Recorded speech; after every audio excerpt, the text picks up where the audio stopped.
question number 7 তলৰ দশমিক সংখ্যাবোৰৰ বৰ্গমূল নিৰ্ণয় কৰা হয় নাই সো আমি সংখ্যাটো কি উলিয়াব লাগে দশমিক সংখ্যাটো 12.25 এই সংখ্যাটোৰ বৰ্গমূল উলিয়াব লাগে হয় না সো বৰ্গমূল উলিয়াবলৈ হলে দুটা মেথড আছে 12.25 সো এটা ডিভিজন মেথড আৰু এটা কি আছিল প্ৰাইম ফেক্টৰাইজেশ্যন মৌলিক উৎপাদক বিশ্লেষণ মেথড হয় না সো প্ৰথমতে আমি ডিভিজন মেথডটোৱে কৰিম ডিভিজন মেথডটো অকমান ট্ৰিকি হয় বাট এবাৰ বুজি পোৱাৰ পিছত কৈ থাকিব পাৰিবা হয় নাই সো ডিভিজন মেথডত কৰিবলৈ হলে আমি প্ৰথমতে কি জানিব লাগিব 1 ৰ পৰা 9 লৈকে বৰ্গ সংখ্যা কিটা জানিব লাগিব 1 স্কয়াৰ মানে কি 1 1 যা 1 মানে বৰ্গ টেবুলখন জানিব লাগিব 1 ৰ পৰা 9 লৈকে 1 স্কয়াৰ মানে 1 1 যা 1 1 যা কিমান 1 हैन 2 2 যা কি 4 3 3 যা কি 9 हैन 4 4 যা 16 5 5 যা 25 মানে কোনটো বৰ্গ সংখ্যাৰে হৰণ কৰিম হেতু কাৰণে আমি জানিব হয় না 6 6 যা কি 36 তাৰ পিছত 7 7 যা কি হ'ব 49 8 8 যা 64 9 9 যা 81 অকল 9 লৈকে জানিলে হয় না এটা প্ৰথমতে আমি কি কৰিব লাগিব ডিভিজন বক্সটো বনাই ল'ব লাগিব সো ডিভিজন বক্সটো কেনেকৈ বনায় এনেকৈ ডিভিজন বক্সটো বনাই লবা হয় না এনেকৈ ডিভিজন বক্সটো বনাই লবা ভিতৰত কি লিখিব লাগিব 12.25 এতিয়া আমি কি কৰিব লাগিব দুটা দুটাকে গ্ৰুপ বনাব লাগিব সো গ্ৰুপটো ক'ব বনাম সদায় পইণ্টৰ পৰা ষ্টাৰ্ট কৰিবা হয় না পইণ্টৰ পৰা আগলৈ দুটা সংখ্যাৰ দুটা অংকৰ এটা গ্ৰুপ বনাব লাগিব মানে দুটা কোৰ পৰা সদায় গ্ৰুপ বনাম পইণ্টৰ পৰা সো দুটা দুটাকে আমি এটা গ্ৰুপ বনাই এটো দুটা মিলি এটা গ্ৰুপ হ'ব আৰু পইণ্টৰ পিছত দুটা মিলি এটা গ্ৰুপ হ'ব সদায় পইণ্টৰ পৰা গ্ৰুপ বনাব লাগিব হয় না সো এটা দেখা দিছো যেটো ডাঙৰ নম্বৰ 1 2 3 পইণ্ট নম্বৰ 7 4 9 এটো যেনিবা গ্ৰুপ বনাব লাগে সো কোবা বনাবা সদায় পইণ্টৰ পৰা বনাবা পইণ্টৰ পৰা আগলৈ আহিব এই দুটা মিলি এটা গ্ৰুপ হ'ব এটো অকলে থাকিব এই পিছলৈ তেনেকৈ দুটা মিলি এটা গ্ৰুপ হ'ব আৰু এটো অকলে থাকিব সদায় পইণ্টৰ পৰা গ্ৰুপ বনাব লাগিব হয় না পিছৰ পৰা নহয় আকৌ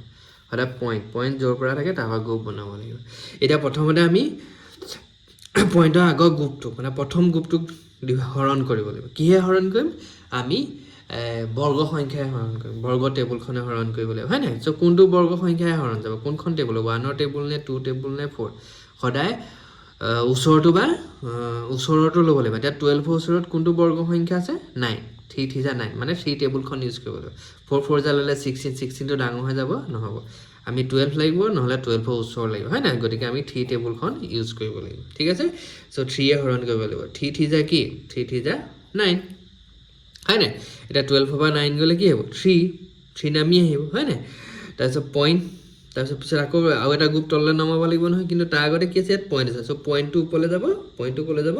ওপৰলৈ যাব সো পইণ্টটো ওপৰলৈ যোৱাৰ লগে লগে এই গ্ৰুপটো তললৈ নামি আহিব 25 হয় না এতিয়া আকৌ 325ক ডিভাইড কৰিবলৈ আমি এটা বেলেগ এটা ডিভিজৰ ল'ব লাগিব সো সেই ডিভিজৰটো কেনেকৈ উলিয়াই আমি কি সংখ্যায় হৰণ কৰিছিল 3 সো আমি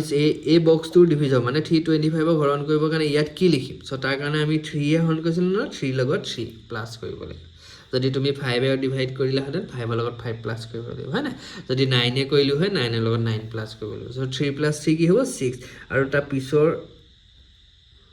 জেগাডোখৰ খালি ৰাখিব লাগিব হয় না সো ইয়াত কি সংখ্যা দিলে এই সংখ্যাটো হৰণ যাব হেতুই আমি প্ৰথমতে ইয়াত 1 দি চাম হয় না ইয়াত 1 দিলে ইয়াতো কি দিব লাগিব 1 দিব লাগিব মানে ইয়াত 61 হৈ যাব ইয়াত 1 মানে 61 কি 61 1 যা 61 হয় না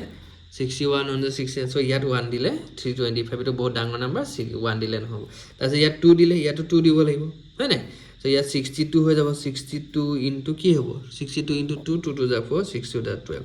নহব এনেকৈ সো এনেকৈ তাৰপিছত আমি ইয়াত যদি 3 দিওঁ ইয়াতো সদায় কি দিব লাগিব 3 দিব লাগিব হয় না সদায় প্ৰথমতে প্লাস কৰিবা তাৰপিছত এটা জেগা ৰখাই দিবা ইয়াত নাম্বাৰ দিব লাগিব ইয়াত যদি 3 দিয়ে ইয়াতো 3 দিব লাগিব 63 3 যা এটো নহয় ওচৰটো নহয় সৰু নাম্বাৰ পাম ইয়াত 4 দিলে ইয়াতো কি দিব লাগিব 4 দিব লাগিব তাৰপিছত ইয়াত আমি 5 দিলে ইয়াতো কি দিব লাগিব 5 দিব লাগিব হয় না এটা 65 5 যা 325 65 5 যা সবাই 5 5 যা 25 2 থাকিলে হয় না 5 6 যা 30 30 + 2 32 সো 325 হয় না ইজি হয় টান নহয় প্ৰথমতে আমি কি কৰিব লাগিব কোনখন স্কোয়াৰ্স টেবুল দি মানে কোনখন টেবুল দি হৰণ যাব মানে কোনটো বৰ্গ সংখ্যা লিখিব লাগিব প্ৰথম 12 আছে 12 ৰ ওচৰত 9 আছে মানে 3 টেবুলখন ইউজ কৰিব লাগিব 3 3 যা কি হ'ল 9 হয়নে 12 পৰা 9 গ'লে 3 থাকিলে তো পইণ্ট আছে পইণ্টটো ওপৰলৈ গ'ল তল এটা পিছৰ গ্ৰুপটো নামি আহিলে 325 হ'ল এতিয়া আমি 325ক কিহে হৰণ কৰিব লাগিব তাৰ কাৰণে আমি কি কৰিব লাগিব 3 লগত 3 মানে এই বক্সটোৰ ডিভিজৰ এটা উলিয়াব লাগিব হয়নে সো 3 + 3 কি হ'ব 6 হয়নে এই জেগাডোখৰ তাৰ 6ৰ পিছত কিবা এটা নাম্বাৰ লিখিম কি নাম্বাৰ লিখিম সেই নাম্বাৰটো আমি ইয়াত বহাই চাব লাগিব প্ৰথম 1 দিলে ইয়াত 1 দিলে 61ৰ লগত ইয়াত 1 দিব লাগিব 61 + 61 বহুত সৰু নাম্বাৰ হ'ব এইটো 325 2 দি চাম 3 দি চাম হয়নে তাৰপিছত 4 দি চাম তাৰপিছত কি দি চামগে 5 দিলে আমি 325 আছিলে না 325 পাই যাম হয়নে সো এনসাৰটো হ'ব এটাকে আমি লিখিব পাৰিম কি লিখিব পাৰিম 12.25 ৰ বৰ্গমূলটো হ'ব 3.5 ঠিক আছে 12.25 ৰ বৰ্গমূলটো হ'ব 3.5 so this is the answer এইটো হ'ল আমাৰ এনসাৰটো হয়নে আৰু এটা মেথড আছে ব সো হেতু এতিয়া মই দেখাই দিছো সো 2 নম্বৰ মেথডটো হ'ল আমি মৌলিক উৎপাদক বিশ্লেষণ পদ্ধতিৰেও আমি বৰ্গমূল উলিয়াব পাৰোঁ হয়নে সো তাৰ প্ৰথমতে আমি এই সংখ্যাটো এনেকৈ লিখিব লাগিব পইণ্টটো আমি ফ্ৰেকশন ফৰ্মত লিখিব লাগিব হা ভগ্নাংশ ফৰ্মত লিখিব 12.25 ৰ যদি মই পইণ্টটো গুচাই দিওঁ এই পইণ্টৰ হলনি এই পইণ্ট আছিল না সেইটো পইণ্টৰ হলনি তলত কি হ'ব 1 তো পইণ্টৰ পিছত কেইটা নম্বৰ আছে দুটা নম্বৰ আছে সো দুটা 0 পাম হয়নে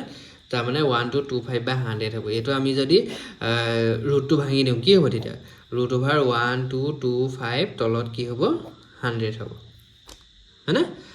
সো এইটো 100ৰ আমি জানো 100টো আমি কেনেকৈ লিখিব পাৰোঁ 100 টো √10² লিখিব পাৰোঁ হয়নে সো এইটো আমি 1/225 এইটো আমি এনেকৈ লিখিব লাগিব হয়নে সো এইটো লিখিবৰ কাৰণে আমি কি কৰিব লাগিব প্ৰাইম ফেক্টৰাইজেশ্যন কৰিব লাগিব সো প্ৰাইম ফেক্টৰাইজেশ্যন মানে কেনেকৈ কৰিব লাগিব আমি প্ৰথমতে প্ৰাইম নাম্বাৰ এটা উলিয়াব লাগিব হয়নে 100টো আমি 10² হিচাপে লিখিব পাৰিলোঁ সো এইটো ইজিলি এনসাৰ পাই গ'লো এইটো আমি পাৱাৰত এনেকৈ কিবা এটা সংখ্যাৰ বৰ্গত লিখিব লাগিব সো তাৰ কাৰণে আমি কি কৰিব লাগিব আমি অলৰেডি পাৰ্ট 1ত শিকিছিলোঁ হয় না পাৰ্ট 2ত শিকিছিলোঁ কোৱেশ্চন নম্বৰ 2 যেতিয়া কৰিছিলোঁ কি কৰিব লাগিব মৌলিক উৎপাদকবিলাক উলিয়াব লাগিব সো 1 2 2 5 সো মৌলিক উৎপাদক উলিয়াবলৈ হ'লে 5 আছিলে সো এইটো 5 এ হৰণ যাব 5 2 * 10 12 পৰা 10 গ'লে 2 হ'ল 22 5 4 * 20 5 5 * 25 আকৌ 5 এ যাব 5 কিমান যা 5 4 * 20 5 9 * 45 হয় না 5 এটো 7 যা সো এটো 5 এই দুটা 5 পৰা এটা 5 ল'ব লাগিব এই দুটা 7 পৰা এটা 7 ল'ব লাগিব 5 7 যা কিমান 35 তাৰ মানে আমি গম পালো 1 2 2 5 কাৰ বৰ্গ হয় 35 ৰ বৰ্গ 35² মানে 1 2 2 5 এর তলত হ'ব 10² হয় না হ'ব না সো 35² হ'ব আৰু তলত কি হ'ব 10² হ'ব ঠিক আছে এটা 35² এটো স্কয়ার আৰু বৰ্গমূলডাল কাটি যাব মানে কি বৰ্গমূল মানে এনিথিং পাৱাৰ কি হাফ এটা তো 35 কি আছে 35 পাৱাৰ 2 আছে সো 35 পাৱাৰ কি 2 2 আৰু 2 কাটি গলে এনসাৰটো কি হ'ব 35 है ना সো ওপৰত 35 হ'ব তলত কি হ'ব 10 এটা 35 ক 10 এ ডিভাইড কৰিলে ইয়াত এটা 0 আছে তাৰ মানে লাষ্টৰ পৰা 11 আগলে কি হ'ব পইণ্টটো 11 জাপ মাৰি দিব সো 3 পইণ্ট কি হ'ব 5 3 পইণ্ট কি হ'ব এই পইণ্টটো 11 লে জাপ মাৰি দিব না সো এনসাৰটো হ'ব 3.5 সো এনেকৈ কৰিলে হ'ব নহলে কি কৰিব লাগিব ডিভিজন মেথড দি কৰিব লাগিব সো ডিভিজন মেথডটোৱে শিকি লোৱাটো ভাল হয় না ঠিক আছে এটা কোৱেশ্চন নম্বৰ 2 লে যাও 24.01 সো আমি কি কৰিব লাগিব আমি ডিভিজন মেথড দিয়ে কৰিব লাগিব প্ৰথমতে আমি কি কৰিম এনেকৈ এটা বক্স বনাম হয় না আমি টেবুলখন জানোৱে আকৌ টেবুলখন নিলিখো মই হয় না সো আমি এনেকৈ এটা বক্স বনালো বক্সৰ ভিতৰত লিখিলো 24.01 ঠিক আছে এতিয়া আমি কি কৰিম পইণ্টৰ পৰা পেয়াৰ হিচাপত গ্ৰুপ বনাম পইণ্টৰ পৰা পিছলে এটা গ্ৰুপ বনিব পইণ্টৰ পৰা আগলে এটা গ্ৰুপ বনিব সদায় দুটা অংকৰ কি বনাব লাগিব গ্ৰুপ বনাব লাগিব এটা 24 ক কোনখন স্কয়াৰ টেবুলে হৰণ কৰিব লাগিব কোনখন টেবুল ইউজ কৰিব লাগিব হৰণ কৰিবৰ কাৰণে কি সংখ্যা ইউজ কৰিব লাগিব সো আমি জানো 1 1 1 যা কি আছিল 1 1 যা 1 আছিল 2 2 যা কি আছিল 4 আছিল 3 3 যা কি আছিল 9 আছিল হয় না 4 4 যা কি আছিল 16 আছিল 5 5 যা কি আছিল 25 আছিল গতিকে আমি 5 টেবুলটো ইউজ কৰিব নোৱাৰো কোনটো ইউজ কৰিব লাগিব 4 টো ইউজ কৰিব লাগিব হয় না বিকজ 24 4 4 যা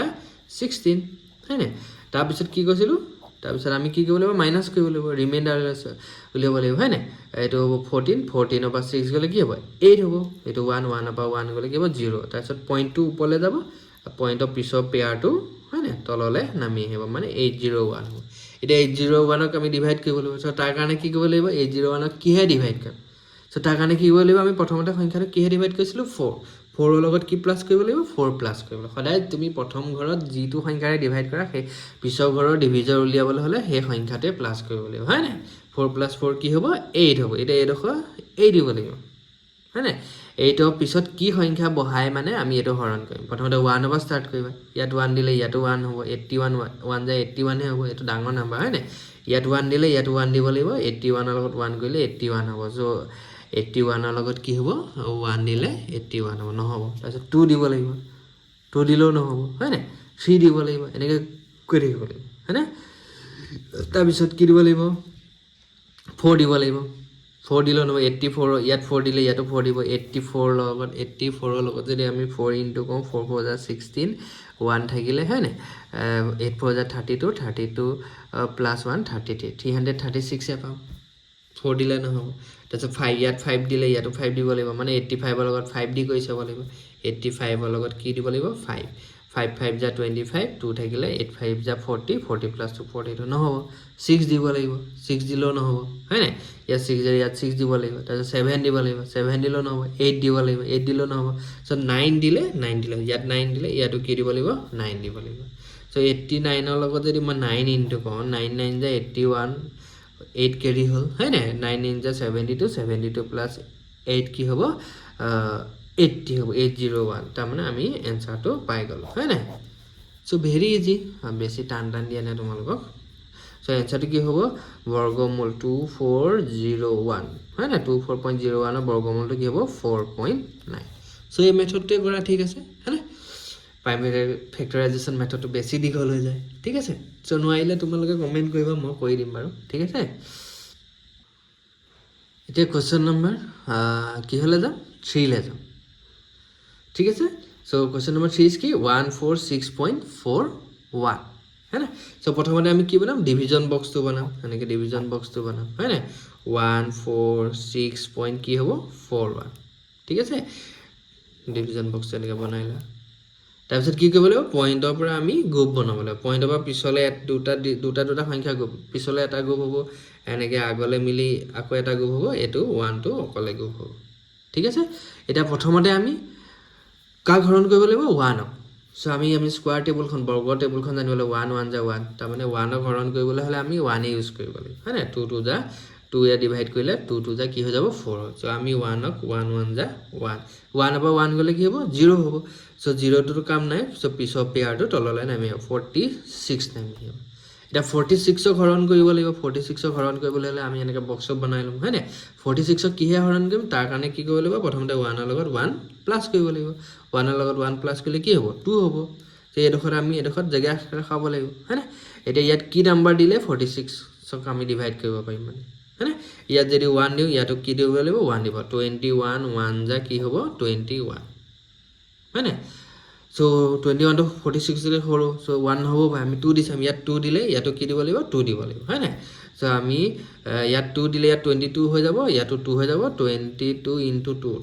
4 2 2 * 4 সো 44 পালো সো 44 হল 46 ৰ ওচৰত আছে গতিকে ইয়াত আমি 2 দিব লাগিব ইয়াত 2 দিলে ইয়াতো কি দিব লাগিব 2 দিব লাগিব সো আনসাৰটো কি হ'ব 44 46 ৰ পৰা 44 গলে কি থাকিব 2 হ'ব তাৰ পিছত আকৌ পিছৰ পেয়াৰটো তললৈ নমাই নিব লাগিব কিন্তু ইয়াত কি আছে পইণ্ট আছে পইণ্টটো ওপৰলৈ যাব এই পিছৰ পেয়াৰটো তললৈ নামি আহিব এনেকে 41 241 হ'ব এতিয়া 241 ক হৰণ কৰিবলৈ হলে আমি আকৌ ডিভিজন বক্স বনাব লাগিব হয় না সো ইয়াত এটা কি ডিভিজন হ'ব সো তাৰ কাৰণে কি কৰিব লাগিব লাষ্ট 22 লাষ্টত কি আছে 2 সো যেটো লাষ্টত থাকে হেটো আমি প্লাস কৰি যাব লাগিব 2 আছে তাৰ মানে 22 লগত 2 প্লাস কৰিব লাগিব ঠিক আছে সো 2 লগত 2 প্লাস কৰিলে কি হ'ব 4 বুজি পাছেন ইয়াত 1 আছিল 1 প্লাস কৰিছিল ইয়াত 22 আছে 22 প্লাস কৰি নিদিবা 22 ৰ শেষৰ অংকটো কি 2 তাই সো আমি 2 লগত কি কৰিব লাগিব 2 প্লাস কৰিব লাগিব ইয়াত 3 থাকিলে ইয়াত 3 প্লাস কৰিব লাগিব ঠিক আছে 2 নামি আহিব এৰহত কিবা নাম্বাৰ দি এৰ নাম্বাৰটো হৰণ কৰিব লাগিব আমি 1 পৰা ষ্টাৰ্ট কৰিম ইয়াত 1 দিলে ইয়াত কি দিব লাগিব 1 দিব লাগিব সো 241 1 * 241 সো ভেৰি ইজি হয় না সো এতিয়া আমি কি পালো